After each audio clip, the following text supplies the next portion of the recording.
जाँदैछौँ। अब हामी त्यहाँभन्दा अगाडि ल साथीहरू फाइनल्ली हामी चाहिँ अब झरीहरू लाग्यो ओह्रालो अब अनि एकछिन पछाडि हामी चाहिँ टोकनहरू लिएर चाहिँ अब हामी माथि जानेछौँ। अनि माथिको के दृश्यहरू छ अनि हजुरहरूलाई देखाउनेछु है मैले। अब हामी चाहिँ अगाडि पुग्न लाग्यो। यहाँ थोरै अगाडि गएपछि अब हामी टिकट ठाउँमा चाहिँ यहाँ चाहिँ नेपाली सेनाहरूको मातहतमा रहेर उहाँहरूको नियम अनुसारले हामी चाहिँ माथि जानुपर्ने हुन्छ। यहाँ चाहिँ सो भिडियो खिच्नु नपाएको कारणले गर्दाखेरि हामी चाहिँ भिडियो खिच्न पाएन। हामी चाहिँ अब यहाँबाट टिकट काट्यो हामी चाहिँ अब माथि उकालो लाग्न थालिसक्यो। उकालो गएर चाहिँ अब हामी घुम्दै माथि जाइनेछ। माथिको दृश्यहरू हजुरलाई देखाउँछ। बाटोमा के हुन्छ त्यो देख्दै जाँदैछौँ। हामी उकालो लाग्यो। यहाँ चाहिँ शनिबारको दिन हामी लगायत अरू सबै थुप्रै मान्छेहरू हुनुहुन्छ यहाँ चाहिँ घुम्न आउने। विशेष त यहाँ हाइकिङको लागि आउनु हुँदो रहेछ। हामी पनि हाइकिङकै लागि भनेर गएको छौँ। के कस्तो हुन्छ बाटोमा हजुरलाई देख्दै दाइहरू हुँदै पछाडि हामी अगाडि 3 जना जाँदैछौँ। रमाइलो छ भन्नुपर्छ।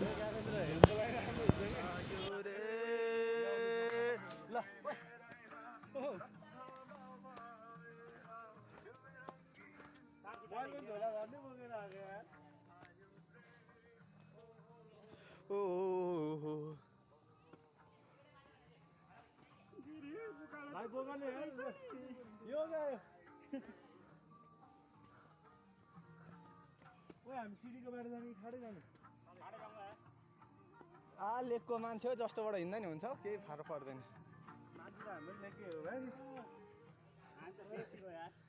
यति साह्रो ठाडो उकालो छ जस्तो चाहिँ लाग्छ यहाँ।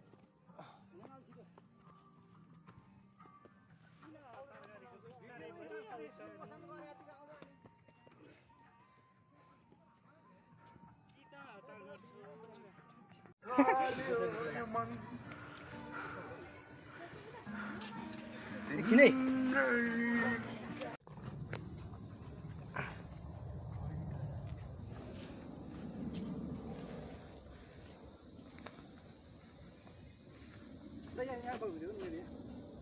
यहाँ भिडियो गर्नु बेलुका स्लो मोसन यहाँ पकाउनु यहाँ त स्लो मोसन यहाँ गर्नु यहाँ खिच्नु र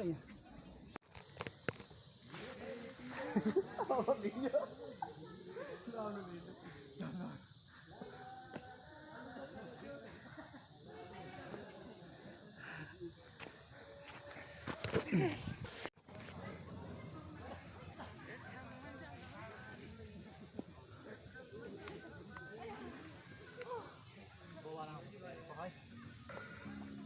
आज म त फोटोग्राफर बनाएँ।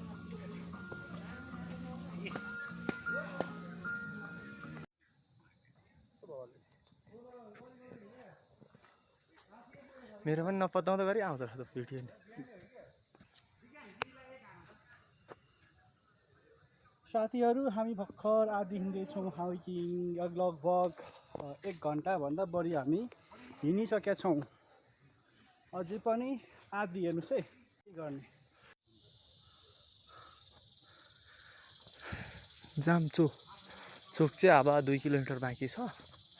जाँदैछौँ दाइहरू अगाडि जाँदै हुनुहुन्छ। म पनि पछि जाँदैछु। हामी चाहिँ 5 जनाको टिम आएको छौँ।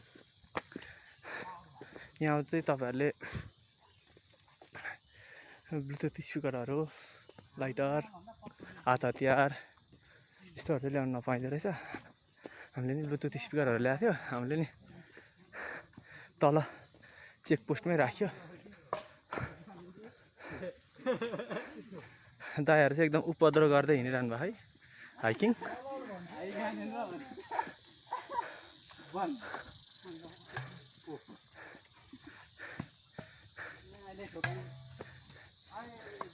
मारिहाल्यो नि ल जा खाइस। हेर दाइहरूको उपद्रो यस्तो छ है। रमाइलो यस्तो हुँदै हिँड्दैछौँ हामी। ल साथीहरू हजुर पनि आउँदा चाहिँ बिहान छिटै आउनु होला। दिउँसो घाममा चाहिँ अलि नसकिँदो रहेछ उकालो हिँड्नलाई। हिँड्न चाहिँ दिउँसो हिँड्न चाहिँ अलि गाह्रो हुने रहेछ। घाम धेरै छ त्यसैले गर्दा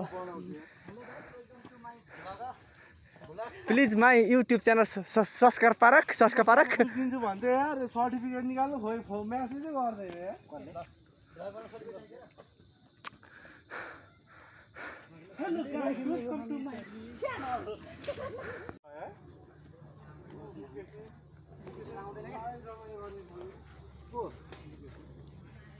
केही नखाने उसको फोटो सुट देखाउनु नहुने रहेछ फेरि ए पछाडि मन्दिर आएको फोटो त खिच्नुमा हुँदैन घुम्टो उडाएर खिच्नु पर्ने नि त्यसो होइन क्रिस्चियन हो क्या क्रिस्चियन अनि क्रिस्चियनको के फोटो खिच्नु हुँदैन अरे के प्रभु येशूको नाममा आमेन आमेन मात्रै भन्ने हो क्या ए उसले सबै सुन्नु खोज्यो होइन उसले नै सबै भन्नुपर्छ अनि हाडे काफलहरू कुरा हो धार्मिक पाउनु भने जस्तो धार्मिक बुवा नै खा भयो भने 600 दिइहाल्छ नि त्यही भएर बुवा त होइन तिमी पनि त हो कि नमस्कार बुवा यसो गर्छ हामी किन आउने गर्नु भन्यो भने लट्ठी अहिले कसलाई चाहिएको यहाँ राख त त्यो उयो फिल्मको जस्तो मुफासाको जस्तो त्यो टेक्निक फोटो त मिठो मिठो यसको लट्ठी हुन्थ्यो यो काम चाहिँ लाग्दैन हाम्रोतिर त काटेर फाल्थ्यो है सिधा सिधा हुन्छ स्याउला पनि हुँदैन कुदैन यो कामै छैन हो हुन्छ यो कम्बल हुन्छ क्या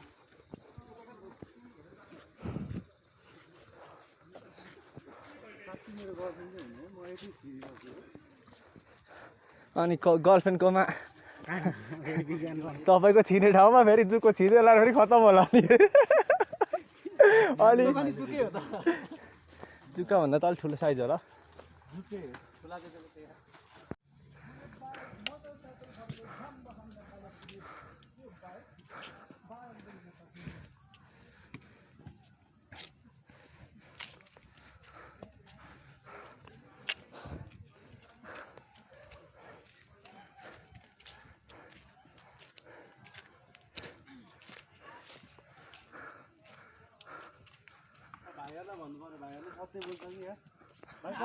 टाइममा राखेर जानु आधा घन्टामा कम भयो भने भन्नु ठाडो जान्छ हेर 5 मिनेटको बाटो यतिको होसला चाहिन्छ 1 घन्टाको मेन्टालिटी लिएर पुग्नु हुन्छ 1 घन्टा मेन्टालिटी 5 मिनेट अहिले फेरि देखो मलाई छोड्ने काम चाहिँ किन गर्नु सोध्ने हो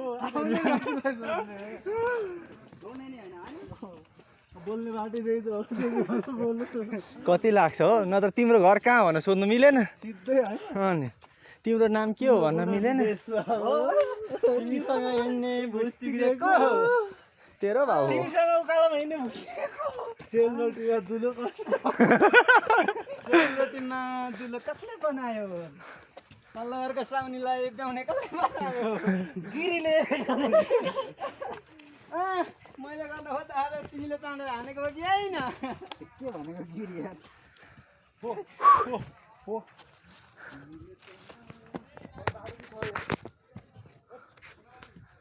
ड्युटी लाएर मार्नलाई यार म हाइकिङको दुःख यस्तै छ कालो नै हिँड्या छ सबैजना दाइहरू अगाडि अगाडि लिची खाऊ न यार गिरी कहाँ खाने लिची कहाँ खाने गिरी खाऊ न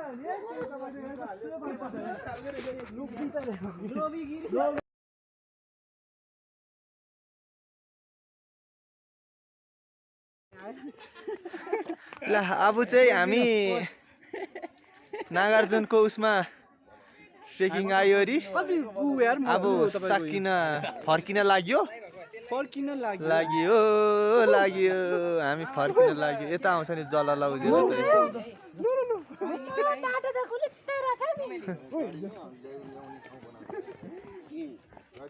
ल फर्क्यो दाइहरूलाई कस्तो लागेको नि नागार्जुनको यहाँको हाइकिङ दाइ तपाईँहरूलाई बाटो चाहिँ नबनाउनु पर्ने हो क्या त्यो गिरिराज युज गर्नु पर्यो क्या ल साथीहरू फाइनल्ली हामी चाहिँ अब झरियो लाग्यो ओह्रालो अब गरम